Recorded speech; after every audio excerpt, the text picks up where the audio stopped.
Om Shanti 16 August 2025 प्रातः मुरली शिव भगवानकर मधुर महावाक्य। शिव बाबा कहते मिठे बच्चे तुम मानक लक्ष्य हेउछि आश्चर्यजनक रंग बेरंगी दुनिया अर्थात स्वर्ग दुनियार मालिक हेबा। तेणु सर्वदा यही खुशी रे हर्षित होई रुह, झाउली जाओ नहीं। तुम मानक लक्ष्य हेउछि आश्चर्यजनक रंग बेरंगी दुनिया अर्थात स्वर्ग दुनियार मालिक हेबा। तेणु सर्वदा यही खुशी रे हर्षित होई रुह, झाउली जाओ नहीं। आजिर प्रश्न, भाग्यवान संतान मानक भितरे केउं उमंग उत्साह सर्वदा कायम रहिब? भाग्यवान संतान मानक भितरे केउं उमंग उत्साह सर्वदा कायम रहिब? उत्तर, आमको बेहदर बाबा नुआ दुनियार राजकुमार राजकुमारी कराइबा पई पाठ पढ़ाउछन्ति। तुमे यही उमंगरे रही समस्तंकु बुझाई पारिब जे लड़ेई रे स्वर्ग निहित होई रहिछि। यही युद्ध परे स्वर्गर द्वार खोलिब। यही खुशी रे रहिबाकु हेब एवं अन्य मानकु मध्य खुशी खुशी रे बुझाइबाकु हेब। आजिर गीत दुनिया रंग रंगेली बाबा। ओम शांति। एकथा बाबा को किए कहिला जे दुनिया हेउछि रंग बेरंगी। एबे एहार अर्थ अन्य केही बुझिपारिबे नाही।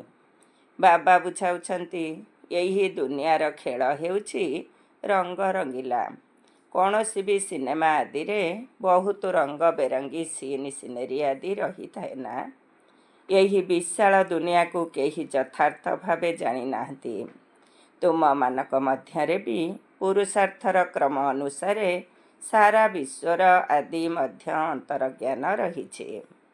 तुमे जानिछ स्वर्ग केते रंग बेरंगी सौंदर्य संपन्न अटे, जाहाकू केही हेले भी जानी नाहंती। काहार बुद्धिरे नहीं ताहा हेउछि वंडरफुल रंग बेरंगी दुनिया। गायन करा जाए जे विश्वर आश्चर्य, एहाकू केवल तुमे ही जानिछ। तुमे ही वंडर ऑफ वर्ल्ड निमते निज निजर भाग्य अनुसारे पुरुषार्थ करुछ।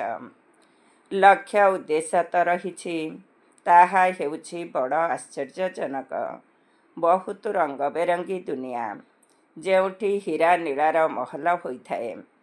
तुमे गोटिए सेकेंडरे वैकुंठ को चली जाउछ, सेठारे खेलुछ, रास विलास आदि करुछ। वास्तव रे दुनिया विस्मय करना। एठारे हेउछि मायार राज्य, एहा मध्य केते विस्मयकर अटे। मनुष्य कौन कौन सबु करुछन्ति। दुनिया रे एकथा केही भी बुझुनाहंती जे आमे यही नाटक रे अभिनय करुछु। नाटक बोली जदि बुझी थांते तेबे नाटकर आदि मध्य अंतर ज्ञान मध्य रही थांता। तुमे संतान माने जानिछ जे बाबा भी केते हेउछन्ति साधारण। माया बिल्कुल ही भुलाई देउछि, नाक धरी भुलाई देउछि। गोटिए क्षण बाबांक स्मृति रे रहिछन्ति, बहुत हर्षित रहिछन्ति। ओहो, आमे दुनियार विस्मय स्वर्गर मालिक हेउछु, पुणी भूली जाउथिबारु झाउली पडुछन्ति। एपरि झाउली पडुछन्ति जे शबर माने मध्य एभଳି झाउली पडु नथिबे। टिकिए हेले भी बुझु नाहंती जे आमे स्वर्ग को जिबु। आमको अविनाशी बाबा पढ़ाउछन्ति, जेपरि एकदम सब पालटी जाउछन्ति। सेही खुशी निशा रहु नाही। एबे विस्मयकर दुनिया स्थापना हेउछि। ताहार राजकुमार हेउछन्ति श्रीकृष्ण।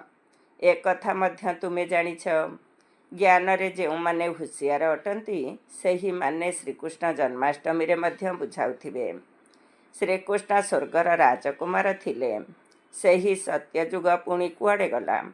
सत्ययुगरु नेई सीढ़ी रे किपरि खसिले? सत्ययुगरु कलियुग किपरि हेला? पतनर कला किपरि हेला? एकथा तुम संतान मानक बुद्धि रे ही आसुछि। यही भली खुशी रे रही बुझाइबा दरकार। श्रीकृष्ण आसुछन्ति। कृष्णक राज्य पुनर्बार स्थापन हेउछि। एकथा शुणी भारतवासी मध्य खुशी हेबा उचित। किंतु भाग्यवान संतानमानकर ही यही उत्साह रहिब। दुनियार लोके तो रत्न को मध्य पत्थर भावी फोपाड़ी देवे। यह तो अविनाशी ज्ञान रत्न ना। यही ज्ञान रत्नर सागर हेउछंती बाबा। यही रत्न गुड़िकर बहुत मूल्य रही। यही ज्ञान रत्न धारण करने को हेब। एबे तुमे ज्ञान सागरक ठारू सीधा सड़क शुणुछ। तेणु आउ किछि शुणिबार आवश्यकता ही नहीं। सत्य जुगरे एसबू रहिब नहीं।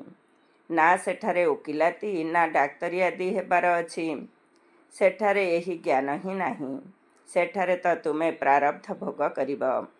तेणु जन्माष्टमी संबंधरे पिलामानकु भल भावरे बुझाइबा दरकार। ए विषय रे अनेक थर मुरली मध्य शुणा जाइछि। पिलामानकु विचार सागर मंथन करिबा उचित। तेबे जाई पॉइंट से बाहरिब। भाषण करिबाकु हेले सकाळु उठी लेखि पुणी पढ़िबा दरकार। भूली जाइथिबा पॉइंट्स को पुणी जोड़िबा उचित। एहा द्वारा धारणा भल हेब। तथापि लेखा सदृश सबू कहि परिबे नाही। किछि ना किछि पॉइंट से भूली जिबे। तेणु बुझाइबाकु हेब श्रीकृष्ण किए। से तो स्वर्गर मालिक थिले। भारत ही स्वर्ग थिला। यही स्वर्गर मालिक श्रीकृष्ण थिले। आमे तुमको संदेश शुणाउछु जे श्रीकृष्ण आसुछंती। राजजोग भगवान ही शिखाइछंती। एबे मध्य शिखाउछंती। पवित्रता पाई मध्य पुरुषार्थ कराउछंती। डबल मुकुटधारी देवता कराइबा पाई। एसबू पिलामानक स्मृति रे आसिबा दरकार। जहाँकर अभ्यास थिब से भल भावरे बुझाई परिबे। श्रीकृष्णक चित्र रे मध्य लेखा बहुत फास्ट क्लास रही। यही लड़ई परे स्वर्गर द्वारा खोलिब। यही लड़ई रे जेपरी स्वर्ग निहित होई रही। पिला मानकु मध्य बहुत खुशी रे रहिबा दरकार। जन्माष्टमी रे लोक माने नुआ वस्त्र आदि पिंधि थांती। किंतु तुमे एबे जानिछ जे वर्तमान आमे यही पुराना शरीर छाड़ी नुआ कंचन शरीर नेबु। कांचन काया कुहा जाए ना। अर्थात सुना परी काया। आत्मा सदृश शरीर मध्य पवित्र हेब। वर्तमान कांचन होई नाही। क्रम अनुसारे कांचन हेउछि। यादर यात्रा द्वारा ही कांचन हेबे। बाबा जानिछंती बहुत अछंती जेउमानकु बाबांकु मने पकाइबार अक्कल मध्य नाही। याद करिबार मेहनत कले ही बाणी शक्तिशाली हेब। एबे से शक्ति केउठी अछि? जोग ही नाही। लक्ष्मी नारायण हेबा पई चेहरा मध्य थिबा दरकार ना। पाठ पढ़ा मध्य आवश्यक। श्रीकृष्ण जन्माष्टमी संबंधरे बुझाइबा बहुत सहज। श्रीकृष्ण को श्याम सुंदर कुहाजाए। श्रीकृष्ण को नारायण को राम को मध्य कला करी देइछंती। बाबा निजे कहउछंती मोर संतान माने जिए कि ज्ञान चिता द्वारा स्वर्गर मालिक होइतिले पुणी कुआड़े चलीगले। काम चितारे जली क्रमानुसारे तलकु आसिछंती। सृष्टि मध्य सत प्रधान पुणी सत रज तमह हेउछि। तेणु मनुष्यंकर अवस्था मध्य एहीपरि होइथाए। काम चितारे बसी सबु श्यामल अर्थात कला होई जाइछंती।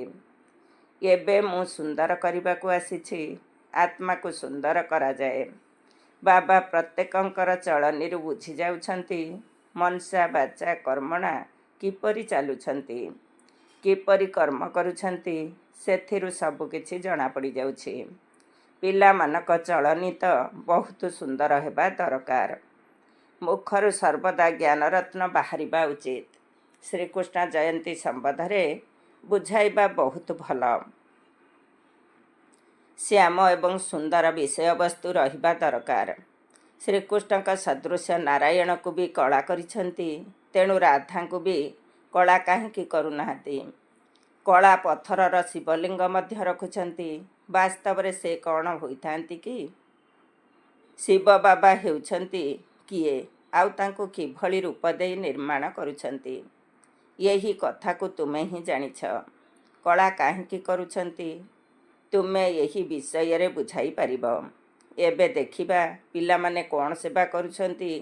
ବାବା ତ କହୁଛନ୍ତି ଏହି ଜ୍ଞାନ ସମସ୍ତ ଧର୍ମାବଲମ୍ବୀମାନଙ୍କ ପାଇଁ।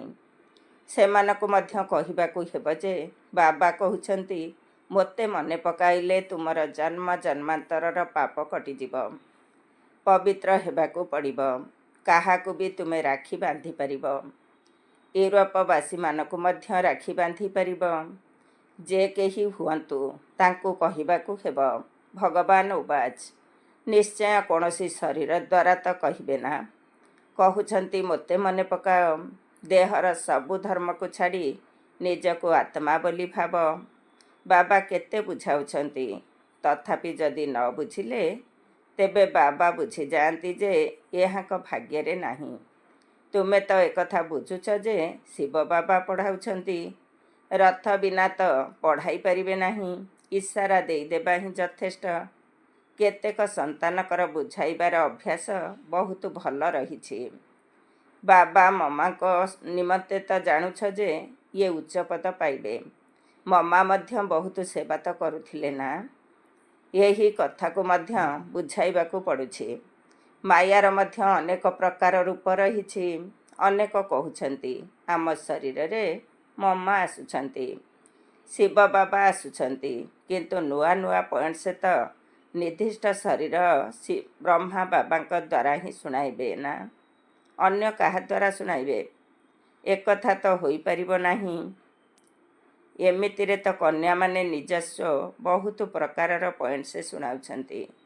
ମାଗାଜିନରେ କେତେ କଥା ଛପାଯାଉଛି। ଏପରି ନୁହେଁ କି ଲେଖକଙ୍କ ଶରୀରରେ ମମା ବାବା ଆସି ଲେଖାଉଛନ୍ତି। ନା, ବାବା ତ ସିଧାସଳଖ ବ୍ରହ୍ମାଙ୍କ ଶରୀରରେ ଏଠାକୁ ଆସୁଛନ୍ତି। ସେଥିପାଇଁ ତ ଏଠାକୁ ଶୁଣିବା ପାଇଁ ଆସୁଛ। ଯଦି ମମା ବାବା କାହା ଶରୀରରେ ଆସୁଛନ୍ତି ତେବେ ସେହିଠାରେ ହିଁ ବସି ତାଙ୍କଠାରୁ ଶୁଣନ୍ତୁ। ନା, ଏଠାକୁ ଆସିବା ପାଇଁ ସମସ୍ତଙ୍କର ଆକର୍ଷଣ ରହିଥାଏ। ଦୂରରେ ରହୁଥିବା ସନ୍ତାନମାନଙ୍କୁ ଆହୁରି ଅଧିକ ଆକର୍ଷଣ ରହିଛି। ଜନ୍ମାଷ୍ଟମୀରେ ମଧ୍ୟ ପିଲାମାନେ ବହୁତ ସେବା କରିପାରିବେ। ଶ୍ରୀକୃଷ୍ଣଙ୍କର ଜନ୍ମ କେବେ ହେଲା ଏକଥା ମଧ୍ୟ କାହାକୁ ଜଣା ନାହିଁ। ତୁମର ବୁଦ୍ଧିରୂପୀ ଝୁଲା ଏବେ ଭର୍ତ୍ତି ହେଉଥିବାରୁ ଖୁସି ରହିବା ଉଚିତ। କିନ୍ତୁ ବାବା ଦେଖୁଛନ୍ତି କେତେକଙ୍କ ପାଖରେ ବିଲକୁଲ ଖୁସି ହିଁ ନାହିଁ। ଶ୍ରୀମତ ପାଳନ ନ କରିବା ପାଇଁ ଯେପରି ପ୍ରତିଜ୍ଞା କରି ନେଇଛନ୍ତି। ସେବାଧାରୀ ସନ୍ତାନମାନଙ୍କୁ ତ କେବଳ ସେବା ହିଁ ଭଲ ଲାଗିଥାଏ। ଭାବନ୍ତି ଯେ ବାବାଙ୍କର ସେବା ଯଦି ନ କରିବୁ, କାହାକୁ ରାସ୍ତା ନ ବତାଇବୁ, ଅର୍ଥାତ୍ ଅନ୍ଧ ହିଁ ରହିଯିବୁ। ଏହା ବୁଝିବାର କଥା ଅଟେ ନା। ବ୍ୟାଚରେ ମଧ୍ୟ କୃଷ୍ଣଙ୍କର ଚିତ୍ର ରହିଛି। ସେ ବିଷୟରେ ମଧ୍ୟ ତୁମେ ବୁଝାଇ ପାରିବ। କାହାକୁ ମଧ୍ୟ ପଚାର ଏହାଙ୍କୁ କଳା କାହିଁକି ଦେଖାଇଛନ୍ତି, କହିପାରିବେ ନାହିଁ। ଶାସ୍ତ୍ରରେ ଲେଖିଦେଇଛନ୍ତି ରାମଙ୍କର ସ୍ତ୍ରୀ ଚୋରି ହୋଇଗଲା, କିନ୍ତୁ ସେଠାରେ ଏପରି କୌଣସି କଥା ତ ହେବ ନାହିଁ। ତୁମେ ଭାରତବାସୀ ହିଁ ପରିସ୍ଥାନୀ ଥିଲ, ଏବେ କବରସ୍ଥାନୀ ହୋଇଯାଇଛ। ପୁଣି ଜ୍ଞାନ ଚିତା ଉପରେ ବସି ଦୈବୀ ଗୁଣ ଧାରଣ କରି ପରିସ୍ଥାନୀ ହେଉଛ। ପିଲାମାନଙ୍କୁ ତ ସେବା କରିବାକୁ ହେବ, ସମସ୍ତଙ୍କୁ ସନ୍ଦେଶ ଦେବାକୁ ହେବ। ଏଥିପାଇଁ ବହୁତ ବୁଦ୍ଧି ଦରକାର। ଏତିକି ନିଶା ଥିବା ଦରକାର। ଆମକୁ ଭଗବାନ ପଢ଼ାଉଛନ୍ତି, ଭଗବାନଙ୍କ ସାଥିରେ ରହୁଛୁ, ଭଗବାନଙ୍କ ସନ୍ତାନ ହୋଇଛ, ତା ସହିତ ପାଠ ପଢ଼ୁଛୁ ମଧ୍ୟ। ବୋର୍ଡ଼ିଂରେ ରହିଲେ ଆଉ ବାହାର ସଙ୍ଗର ପ୍ରଭାବ ପଡ଼ିବ ନାହିଁ। ଇଏ ମଧ୍ୟ ହେଉଛି ସ୍କୁଲ ନା। ସାଧାରଣତଃ ଖ୍ରୀଷ୍ଟିଆନମାନଙ୍କ ପାଖରେ ଆଚାର ବ୍ୟବହାର ରହିଥାଏ, କିନ୍ତୁ ଏବେ ତ ବିଲକୁଲ ନାହିଁ। ତମ ପ୍ରଧାନ ପତିତ ହୋଇଯାଇଛନ୍ତି। ଦେବତାମାନଙ୍କ ଆଗରେ ଯାଇ ମୁଣ୍ଡ ନୁଆଇଥାନ୍ତି। ତାଙ୍କର କେତେ ମହିମା ରହିଛି। ସତ୍ୟ ଯୁଗରେ ସମସ୍ତଙ୍କର ଦୈବୀ ଚରିତ୍ର ଥିଲା, ଏବେ ଆସୁରୀ ଚରିତ୍ର ହୋଇଯାଇଛି। ଏହିପରି ଭାବେ ତୁମେ ଭାଷଣ କଲେ ଶୁଣି ବହୁତ ଖୁସି ହୋଇଯିବେ। ଛୋଟ ମୁହଁ ବଡ଼ କଥା, ଏ କଥା ଶ୍ରୀକୃଷ୍ଣଙ୍କ ପାଇଁ କହିଥାନ୍ତି। ଏବେ ତୁମେ କେତେ ବଡ଼ କଥା ଶୁଣୁଛ। ଏତେ ବଡ଼ ହେବା ପାଇଁ ତୁମେ କାହାକୁ ହେଲେ ବି ରାକ୍ଷୀ ବାନ୍ଧି ପାରିବ। ବାବାଙ୍କର ଏହି ସନ୍ଦେଶ ତ ସମସ୍ତଙ୍କୁ ଦେବାକୁ ହେବ। ଏହି ଲଢ଼େଇ ହିଁ ସ୍ୱର୍ଗର ଦ୍ୱାର ଖୋଲିଥାଏ। ଏବେ ପତିତରୁ ପାବନ ହେବାକୁ ପଡ଼ିବ। ବାବାଙ୍କୁ ୟାଦ କରିବାକୁ ହେବ। ଦେହଧାରୀଙ୍କୁ ମନେ ପକାଇବା ଉଚିତ ନାହିଁ। ଏକମାତ୍ର ବାବା ହିଁ ସମସ୍ତଙ୍କର ସଦ୍ଗତି କରୁଛନ୍ତି। ଏହା ହେଉଛି ହିଁ କଳିଯୁଗୀ ଦୁନିଆ।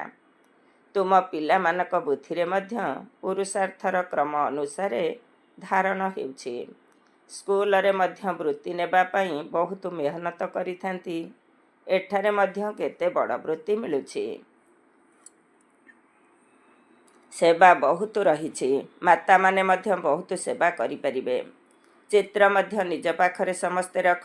ଶ୍ରୀକୃଷ୍ଣ, ରାମଚନ୍ଦ୍ର, ନାରାୟଣ, ଶିବଙ୍କର ମଧ୍ୟ କଳାଚିତ୍ର ଧରି ବୁଝାଅ। ଦେବତାମାନଙ୍କୁ କାହିଁକି କଳା କରିଛନ୍ତି? ଶ୍ୟାମ ସୁନ୍ଦର। ଶ୍ରୀନାଥ ଦ୍ୱାରକୁ ଯାଅ, ସେଠାରେ ବିଲକୁଲ କଳାଚିତ୍ର ରହିଛି। ତେଣୁ ଏହିପରି ଚିତ୍ର ସବୁ ଏକତ୍ର କରିବା ଦରକାର। ନିଜର ଚିତ୍ର ମଧ୍ୟ ଦେଖାଇବା ଦରକାର। ଶ୍ୟାମ ସୁନ୍ଦରଙ୍କର ଅର୍ଥ ବୁଝାଇ କୁହ ଯେ ତୁମେ ମଧ୍ୟ ଏବେ ରାକ୍ଷୀ ବାନ୍ଧି କାମ ଚିତାରୁ ଓହ୍ଲାଇ ଆସି ଜ୍ଞାନ ଚିତା ଉପରେ ବସିଲେ ଗୋରା ହୋଇଯିବ। ଏଠାରେ ମଧ୍ୟ ତୁମେ ସେବା କରିପାରିବ। ଏମାନଙ୍କୁ କାହିଁକି କଳା କରାଯାଇଛି?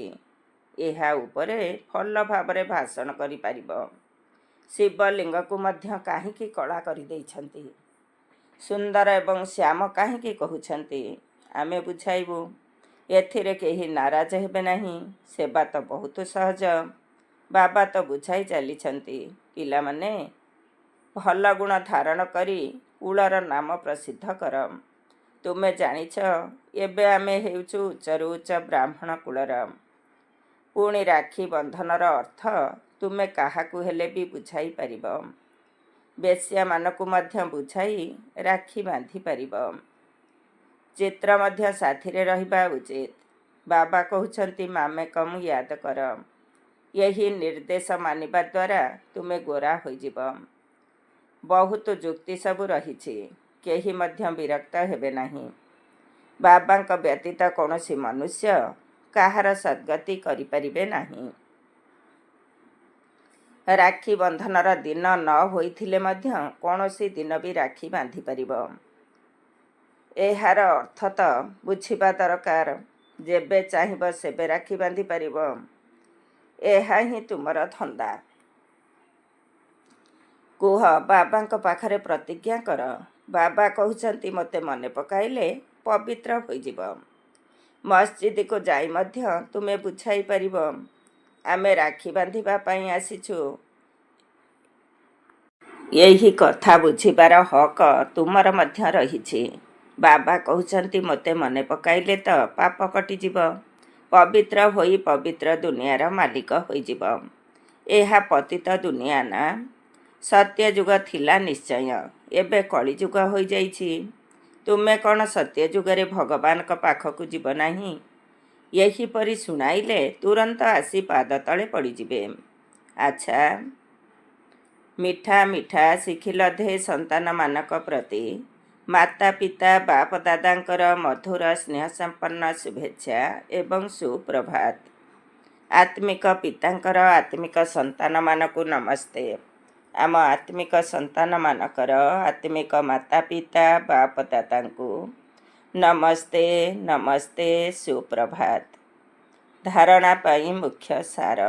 1 ନମ୍ବର, ଜ୍ଞାନରତ୍ନର ସାଗରଙ୍କଠାରୁ ଯେଉଁ ଅବିନାଶୀ ଜ୍ଞାନରତ୍ନ ପ୍ରାପ୍ତ ହେଉଛି ତାର ମୂଲ୍ୟ ରଖିବାକୁ ହେବ। ବିଚାର ସାଗର ମନ୍ଥନ କରି ନିଜ ଭିତରେ ଜ୍ଞାନରତ୍ନକୁ ଧାରଣ କରିବାକୁ ହେବ। ମୁଖରୁ ସର୍ବଦା ରତ୍ନ ବାହାର କରିବାକୁ ହେବ। 2 ନମ୍ବର, ଯୋଗର ଯାତ୍ରାରେ ରହି ବାଣୀକୁ ଶକ୍ତିଶାଳୀ କରିବାକୁ ହେବ। ଯୋଗ ଦ୍ୱାରା ହିଁ ଆତ୍ମା ସୁବର୍ଣ୍ଣ ତୁଲ୍ୟ ହୋଇପାରିବ।